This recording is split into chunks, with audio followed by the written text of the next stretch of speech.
Hello అండి, welcome back to Radha studios. So ఈ రీల్లో మనం చూడబోయే శారీస్ వచ్చేసి జెరీ టిష్యూ శారీస్ అండి. మనకి కంప్లీట్గా ఫాలింగ్ మెటీరియల్ ఉంటుంది. అలానే మనకు అన్ని మెటాలిక్ షేడ్స్లో అయితే వస్తాయండి. మంచి షైనీగా ఉంటాయి. ఫాలింగ్ ఫ్యాబ్రిక్ అయితే ఉంటుంది. చూడండి, శారీ విషయానికి వస్తే మనకు అంతా కట్ వర్క్ బార్డర్ అయితే వస్తుందండి. స్కాలోపింగ్ వర్క్ తోటి కట్దానా వర్క్ అండి. అంతా టోటల్గా హ్యాండ్ వర్క్ అయితే వచ్చేస్తుంది. మనకి బ్లౌజ్ వచ్చేసి హెవీ వర్క్ అయితే వచ్చేస్తుందండి. ఇలా ఉంటుంది మీకు బ్లౌజ్ పార్ట్ వచ్చేసి. మనకి ఇందులోనే చాలా కలర్ కాంబినేషన్స్ అయితే రెడీ టు డిస్పాచ్ ఉన్నాయండి. మీకు 1 by 1 చూపిస్తాను. ఇది వచ్చేసి డార్క్ బ్లూ షేడ్ అండి. వన్ మోర్ షేడ్ వచ్చేసి మెటాలిక్ షేడ్లోనే సిల్వర్ మిక్స్ లాగా ఉంది. వన్ మోర్ షేడ్ వచ్చేసి sea blue. One more shade వచ్చేసి పర్పుల్ షేడ్.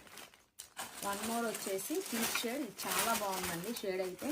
మనకి బ్లౌజ్ చూడండి ఎంత గ్రాండ్గా ఉందో. వర్క్ అయితే కంప్లీట్గా కట్దానా వర్క్ అండి. హ్యాండ్ వర్క్ అయితే ఉంటుంది. వన్ మోర్ షేడ్ వచ్చేసి ఆఫ్ వైట్ అండి. ఇది కూడా చాలా బ్యూటిఫుల్గా ఉంది. మీరు ఒక్కసారి వర్క్ అయితే చూడండి. బ్లౌజ్కి ఇలా ఉంటుంది. సో మీరు ఇందులో ఏది ఆర్డర్ చేయాలన్నా కానీ వెంటనే వాట్సాప్ త్రూ ఆర్డర్ చేయండి. స్క్రీన్ పైన మెన్షన్ చేసి ఉంటుంది. ఆల్స్ మీరు ఆఫ్లైన్ విజిట్ చేసి పర్చేస్ చేయాలన్నా కానీ మన దగ్గర అవైలబుల్ ఉన్నాయండి.